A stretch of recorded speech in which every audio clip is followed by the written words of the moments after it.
Hello everyone, welcome back to Tech with Us. Today we're solving LeetCode 78 subsets. This is one of the most popular backtracking problems asked in coding interviews. By the end of this video, you will understand not just how to solve this problem, but more importantly, how to think about it during an interview. So grab your notebook, open your favorite code editor, and let's dive in. At first glance, this problem looks incredibly simple. Just generate all subset. How hard could that be? But here's where many candidates get stuck. They know what a subset is. They know recursion, yeah, yet they struggle to design the recursive process. The biggest challenge isn't coding, it's figuring out how to make recursive decisions. Once you understand today's intuition, you'll be able to solve dozens of other backtracking problems. Let's see how. The problem gives us an array of unique integers. For example, we have 1, 2, 3, and we need to return every possible subset, which means a subset is an array of is a selection of elements, possibly none of the array, the power set. The solution is must not contain duplicate subsets. Return the solution in your order. So remember, a subset contain nothing, can contain one element and can contain two elements and all elements. So for this example, let's see 1, 2, 3. We have uh, empty. So and also 1, 2, and 1, 2, and 3, 1, 3, and 2, 3, and 1, 2, 3. There is no duplicate subset. So to for notice something interesting. So there are 8 subsets. Why? Because every element has exactly two choices: take it or skip it. Three element means, which means two times to the power of the n element. We have three elements, which means to the power of three. We have 8. This observation is the key to today's solution. The first thought is brute force solution. The first thing that might come to your mind is checking every possible combination manually. Maybe generating subset of size 0, then size 1, then size 2, then size 3. While this work is it's complicated to implement. Another idea is using bit manipulation. Each bit tells us whether to include an element. This actually a great solution too.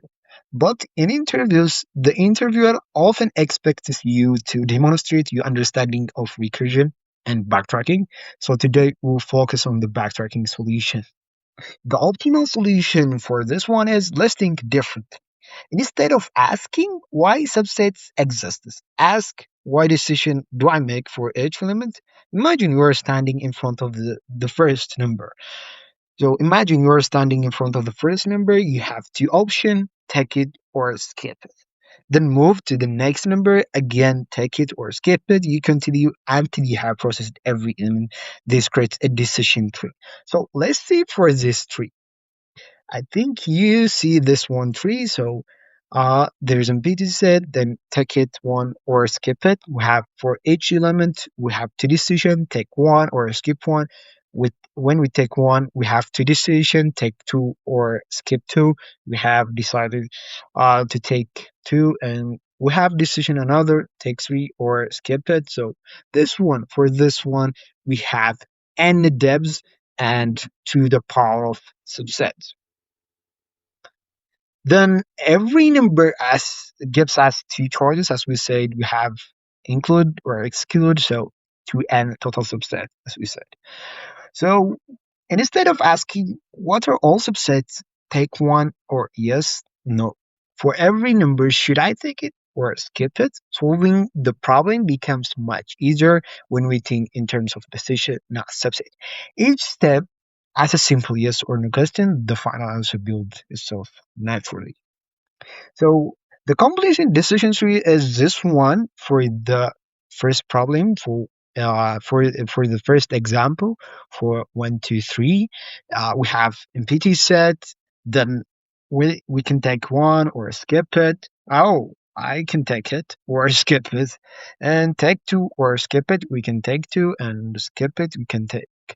Then we have in PT set also the subset and 3, 2, 2, 3, and 1. This the body subset are the leaf nodes and the total subsets are good. So this complete decision tree is important to visualize our process. So let's step by step work through. So the backtracking actions have one to when we remove three instead. So one to store valid subset. So remove two, take three instead. So we take three valid subset, remove three, skip three, we have one. So one to three store, one store, one to three store, one to also store. So the valid subset. And in backtracking is also the same as recursion, but it's different on one thing, the undo, and try another choice also. So the backtracking cycle is just simply the status, explore, plus undo and explore again. So we choose it and we explore it and reach at the end and save it and undo it and try again and choose it. So this is the process of the backtracking cycle. Why does this work? Each independence should double the possible outcome. So we have to the power of and throw subsets how we solve the problem explanation. So we have every possible number have the two choices, which means for n how many subsets to the power of the n element is. So to the power of n is to the power of 3 for this example. We have 8 subsets. Why is the time complexity? So what's time complexity? To see, we have every element have two choice for that matter to the power of n subsets, and each subset may contain up to n element. We have n dubs, so the copying is of n. For that matter, the time complexity becomes the overtime complexity becomes of n time to the power of n. And the space complexity is the recursion stack and the output storage. For the recursion stacks, we have the maximum depth n and the stores to the power of n subset, which means the overall space complexity is the same as the time complexity n times to the power of n. Let's take it simple. So I think the visualization process is simple. So let's see in the coding part. Let's see the implementation for this problem also. I use Python and we create two lists. The first one is stores all the subsets. For that one, I use result. And for the second one is a subset, stores the current subset we are building. So the subset is equals to this one.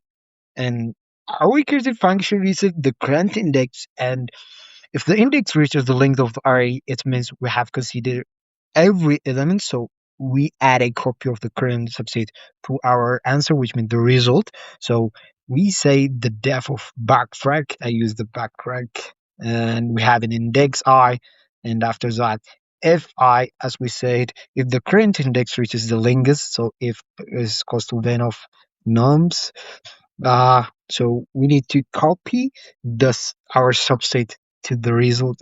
We need to add the copy of the subset to the result. So result result dot append the subset subset subset at all. We need to copy the all. Why I'm using this one? Because as we know, Python lists are mutable, so return it.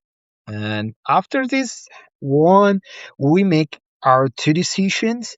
So first include the current element, so subset dot append nums of I. Then after this, we backtrack the rest of the elements. So I plus one.